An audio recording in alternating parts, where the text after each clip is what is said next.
All right, so I think it was fair to criticize. I can't hear you, Kennedy. Okay, well, I'll talk louder then. I'm good at that. Can you hear me now?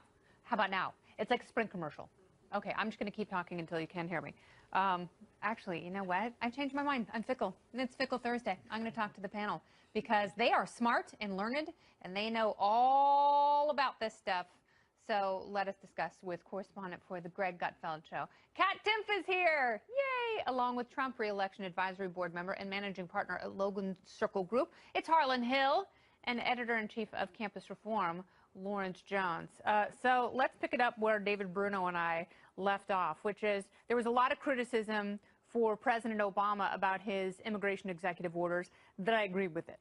I think that presidents open themselves up to that sort of criticism where Congress should be acting. I don't think Congress gets a free pass here. They still have the majority, and when they cry it's the Democrats' fault, that rings hollow. So what do you do?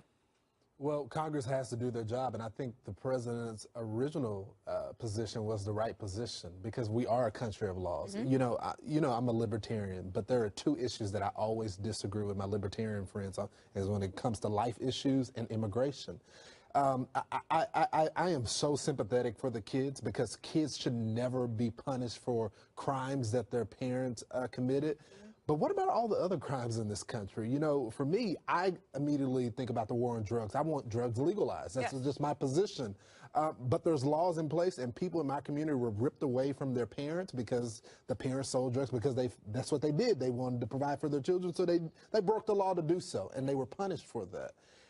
Those kids want to be reunited with their family as well. And then when you look at the politics of it, when the president does sign that executive order and he reunites, he brings them back together with with their parents, then the Democrats still cry and say, okay, now the president has the kids with the parents behind bars in cages. And so there was no winning in this issue. The only way this gets resolved is with Congress. And Congress really doesn't want They really don't want to resolve. I mean, but that's what it boils down to. Unfortunately, is Chuck Schumer and a lot of his fellow Democrats are saying you cannot use these kids as bargaining chips, assuming that's what the president was doing with the zero tolerance policy that led to the visual of the separation, which is abhorrent. And the White House did a bad job of defending it and describing it, and so did congressional Republicans. But Democrats need that issue to be ongoing if they're going to have a sustained political win from it. That makes those kids bargaining chips. It does. And I thought the DACA kids were going to be a bargaining chip that the Democrats were going to use as well. And they so far haven't. So, and they were offered a bargain. And they were. In a couple of different forms. And they were. And so the proof, or the onus is now on the Democrats that if they really care about this issue, we've got to come up with a real solution. I've not heard anybody on either side of the aisle come up to a solution to this problem. But I do know that tens of thousands of unaccompanied minors come across our border. And in the process, according to a study by both Fusion and Amnesty International, both liberal groups, between 60 and 80% of the young girls and young women that make this journey to the United States to cross illegally are molested or raped in the process. That's abhorrent. We've got to get rid of the magnet that draws people to cross the border illegally. What if the magnet is freedom? Well, it is. Do we have to get rid of the freedom? No, and I wouldn't go that far. I hear you. You've got a really good point. And that's why this problem is so hard. And I recognize that. I don't know what the solution to this problem is, but I do know that minors should not be incarcerated with their parents who have clearly committed a crime. These are not people that are seeking regular asylum or are refugees. These are people that have attempted to cross illegally and have been caught. I understand that, but there's a difference between crossing the first time, which is a misdemeanor, and committing crimes and crossing again once you've been deported, that's a felony. And there is a differentiation there, not only in the law, but practically speaking. Now, what you can do if you want to really let go of the magnet is end the entitlement state and end the war on drugs. Is that too extreme? I think that those are the exact two things that we should do. If we ended the entitlement state, then there wouldn't be as much of a motivation for people to want to come over here and get free things. And if we want to talk about MS-13, all those bad guys bringing all the drugs, they wouldn't have to bring all the drugs if you could just get whatever drugs you wanted to get here from the drugstore, which I think is exactly what we should be able to do. You should be able to get whatever kind of drug you want legally. That way we don't have to worry about the gang. And we are going to get into that later, and I think it's a really important point. People think that it's an immature argument. It really isn't, because there has not been an administration that has philosophically or legally tackled the issue of demand. They try constantly to go back to supply, but obviously that is nothing And to be fair to the president, I think if he wasn't surrounded with Jeff Sessions, he's a practical guy, he's from New York, I think this is a president that would take the issue of not just the drug issue, but criminal justice reform in general seriously if he didn't have those old school Republicans surrounding him that don't think practical about the issue. Yeah. And so I think this is an opportunity for him. If he wants to get rid of the magnet, legalizes. Well, let's talk once again to criminal defense attorney David Bruno.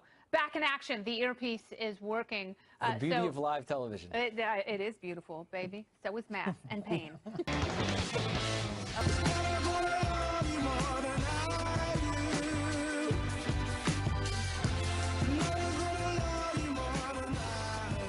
So pretty. Thank you. The Great White North, is going green. Canada today officially legalizing recreational marijuana, making it just the second country on earth to do so, after Uruguay, of course. But Canada is a much bigger deal. Prime Minister Justin Trudeau, oh, I'm so hot, says he hopes the law will take effect on October 17th and says the goal is to keep profits from pot sales away from organized crime. That's a good goal. So if we're preventing criminals from cashing in on pot, who's making all that money? And how can we get in on the action? The party panel is back. Kat Timpf, Harlan Hill, and Lawrence Jones. So every time I hear about Canada doing more research, now they're nationally legalizing cannabis, I think there is a huge market for that. There are going to be products and services, and it's going to be legit, and there's going to be money to be made. How do I make some of that money? It's a no-brainer. Okay. Right? I mean, so we're undercutting the cartels, we're undercutting terror organizations, we're undercutting all of these things, and we can tax it, and we're providing a more safe, substantiated way of blah blah blah. How do I make money? Well, that's it. Well, the money is ultimately it. No, I agree. And I think that President Trump, as you mentioned in the first segment, don't you have a hot stock tip? Well, okay. I mean, I'm just saying, this is a no-brainer. Yeah. Period. Yeah, but I want the brain part, and I want the money part. That's because there are, I know, as these companies go big, whether it's MedMen or some other conglomerate, there are going to be winning stocks here. There's going to be a winning strategy. Oh, yeah, especially, look, this is not the position of Campus Forum. This is LBJ's position right here, Lawrence Jones. Oh, not Lyndon B. Johnson. Good to know. I'm LBJ, too. There's a lot of companies that are getting into the culinary business when it comes to it because it's a product that you can cook with, and so that's what I'm investing allegedly. into. Yeah. Oh, that's good. So because you're more on the edible side because most definitely an entire generation of people who are coming of age. Right. Now they're going to incorporate it into their casual life. And the food and stuff like that. And so, look, the president is against opioids. We already know there are studies that say that people that use marijuana, use cannabis, get off of opioids. It's a win-win situation for the president. How far behind do you think the United States is? Very far behind, especially with Jeff Sessions around. Of all the things going on, in his life, I wonder what it would be like to be him and still find time to worry about people smoking weed. I just don't understand. He sit around, you know what I need to do today? Gotta stop all those people from smoking weed. People want to smoke weed. People want to do drugs. It's your own body. You should be able to do what you want. If alcohol is legal, if donuts with chunks of bacon on them are illegal, if watching Keeping Up with the Kardashians is legal. And the sugar, simple carbohydrates, and saturated fat in a maple bacon bar. Not good Far for more you. harmful. But you know what? I don't think that should be illegal. Right. No, legalize it all. I will tell you, one person who has inspired me will remain nameless, but she is a cancer survivor who happens to live in Oregon, who confessed to me that she did, in fact, get her green card so she can go to the new pharmacy and find some relief from some of her symptoms. Yeah. Good for her. I just want to make money. Well done, woman who may or may not have given birth to me. Yes! Isn't this like a bipartisan issue that like Democrats and Republicans kind of come together on? It's tripartisan. It's We got three American libertarians on the panel. I mean, come on. All right, we have to wrap this up and roll it up, I guess. Thank you so much, Lawrence, Harlan, and Kat. You guys are great. Got to go to my mom's house. Topical Storm is next. Stay right here.